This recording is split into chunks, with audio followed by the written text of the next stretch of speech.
L'effet de levier, vous l'avez par le fait d'avoir une structure qu'en détient d'autres. Si j'ai un label qui génère beaucoup de rentabilité, je vais pouvoir utiliser cette force financière-là pour développer d'autres activités. Je vais vous montrer de quelle manière le faire juste après. Et la stabilité, c'est que grâce à ça, même si demain, votre activité musicale chute, disparaît, s'éteint, peu importe, parce que c'est cyclique et parce qu'on ne sait jamais ce qui peut se passer dans la carrière d'un artiste ou dans le développement d'un label, eh bien le fait d'avoir créé un schéma holding va vous apporter une certaine stabilité. Dans le schéma classique, on va avoir un label. Je suis parti du principe que vous détenez 100% des parts du label. Si bien qu'entre ce que vous avez gagné et ce que vous allez vraiment récupérer et ce dont vous allez pouvoir profiter, il restera beaucoup moins pour votre confort de vie, pour développer des investissements, pour vos loisirs, vos vacances, etc. Même s'il est vrai que la ligne loisirs-vacances, vous pouvez très bien la caser entre ici et ici. Ça peut être des charges déductibles si c'est fait de manière intelligente et de manière, on va dire, bien présentée. Ça, c'est le schéma Empire. On reprend votre label. Vous détenez donc 100% des parts d'un label. Vous avez fait une belle année, ça a généré du profit. Votre résultat va être imposé. Vous allez payer un impôt sur les sociétés, qui est en France assez stable, moins de 16% sur les 38 000 premiers euros. Et puis, actuellement, je crois qu'on est à 28% sur le reste. Sur 100 000 euros, ça représente à peu près 25 000 euros. Une fois ça payé, il vous reste des fonds. Ces fonds-là, si vous les prenez directement en personne, vous allez vous retrouver avec ce truc là de charges sociales et d'impôt sur le revenu en personnel. Donc l'idée du schéma Empire, c'est de se dire, si j'ai gagné 100 000 et que j'ai payé 25 000 d'impôts, j'ai pas forcément besoin de 75 000 pour vivre. Donc on va diviser ça en 3. Une partie va rester sur le label parce qu'il faut continuer de développer vos activités. Une autre partie va aller en dividende, donc directement dans votre poche. Vous allez vivre là-dessus. Et une troisième partie va vous servir d'apport pour développer d'autres activités. L'intérêt du schéma holding, c'est que votre label va pouvoir détenir des parts, dans mon exemple, dans une SCI immobilière, dans une société foncière. Ça peut être une SARL, ça peut être autre chose, peu importe. Là, c'est vraiment juste un exemple.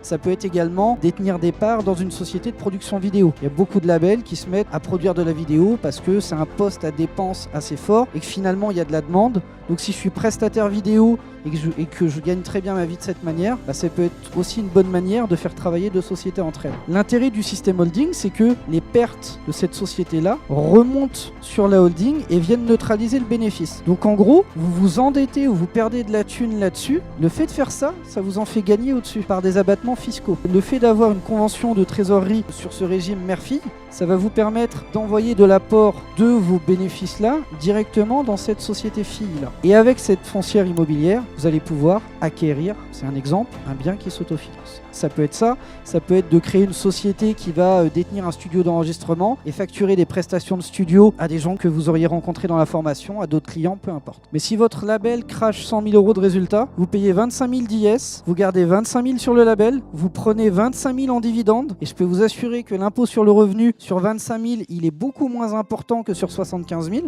Vous payez donc moins de charges sociales et moins d'impôts en perso. Vous êtes également sur une tranche marginale d'imposition qui est moins importante. Quand on est en autoprod et qu'on fait un tube sur son label, en fait le fait d'avoir le contrôle là-dessus vous permet de dire cette année j'ai pris 30 000 en SACEM, j'ai pas besoin de plus, ça sert à rien de charger la mule pour que les impôts me reprennent tout. Donc je laisse tout ça ici, en société, soit sur le label, soit directement sur une société détenue par le label, sur ce schéma de holding. Et l'intérêt c'est quoi? C'est que là avec 25 000 d'apport, c'est très facile d'immobiliser 5 000 euros en trésorerie, de poser 20 000 d'apport et d'acquérir un bien qui vaut 200 000 euros. Et qui, bien sûr, et c'est ça tout le secret, qui s'autofinance. Si demain le label chute, la SCI, elle tient. La SCI n'aura pas besoin du label pour tenir dès lors que ce mécanisme-là sera mis en place. L'effet de levier, vous l'avez grâce à l'emprunt bancaire. La SCI qui n'a rien sera incapable d'emprunter.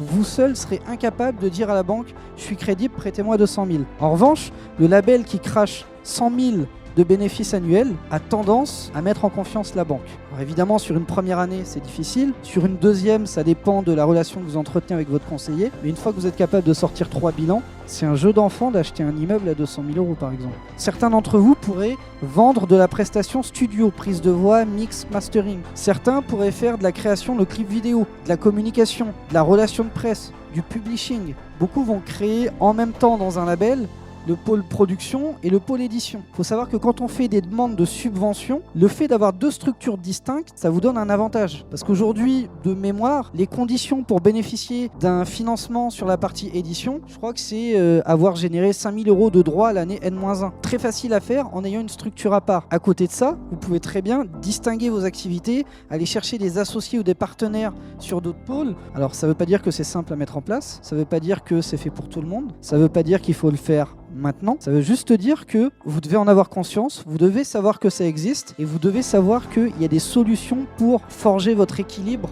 autour de ce que vous faites dans la musique. Lorsque vous créez votre label, c'est très simple et ça ne coûte absolument rien d'inclure dans les statuts la possibilité que votre label détienne des parts dans d'autres sociétés. Donc, votre label aura la possibilité de devenir une holding personnelle et dans n'importe quel domaine. Aujourd'hui, tu as 2 possibilités.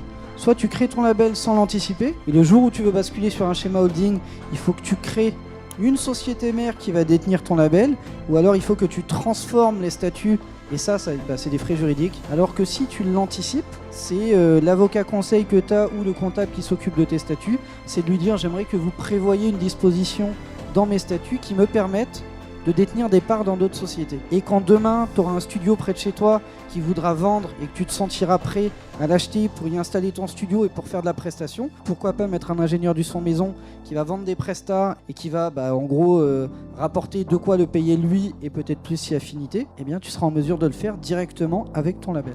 La société sur laquelle je vais être le plus actif et qui va générer le plus de profit, c'est elle qui va détenir des parts dans les autres. Par exemple, l'intérêt avec la SCI, c'est que le bien s'amortit fiscalement chaque année. Le crédit, c'est une dette. Les charges que tu as dessus deviennent des dettes. Si tu es sur un autofinancement où tu finis à 0, tu peux quand même du coup décaisser. Alors j'ai plus les quotas, un comptable te le dira mieux que moi, mais je crois qu'un bien s'amortit sur 20 ans et en gros tous les ans tu décaisses un 20e du bien. Ça va venir s'amortir justement sur ta holding.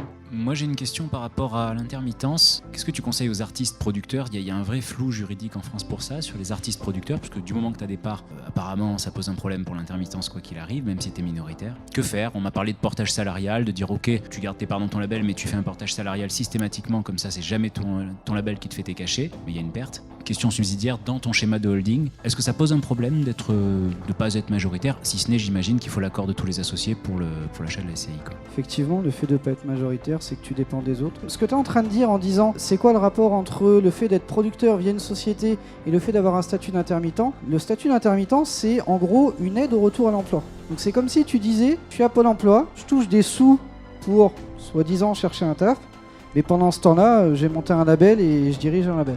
Ce que la loi te dit, c'est si tu es égalitaire ou majoritaire dans un label, d'office, tu ne peux pas cumuler un statut d'intermittent. Si tu es minoritaire et que tu es dirigeant, d'office, tu ne peux pas non plus. Maintenant, si ton frère a monté un label et qui t'a dit prends 20% des parts mais un peu de sous, mais que t'es pas dedans, que tu t'occupes de rien, t'es ni le dirigeant, ni l'actionnaire majoritaire, etc. et que toi de ton côté tu fais ta vie en tant qu'artiste et que t'es intermittent, ça fonctionne. Mais si c'est des schémas dont vous avez besoin aujourd'hui ou qui vous semblent intéressants pour ce que vous faites, allez voir un expert comptable. Parce qu'en fonction du cas de chacun, vraiment, moi je vous donne un schéma dans les grandes lignes. C'est un schéma qui marche dans beaucoup de cas de figure et puis qui vous permet d'optimiser plein de choses. Tu peux produire un clip avec une de tes sociétés, facturer ce clip-là à ton label et puis avec ton label, aller faire une demande de subvention pour, tu comprends, amortir le coût du clip. Au final, c'est que de l'argent qui rentre dans ta poche, mais c'est un schéma qui est complètement légal.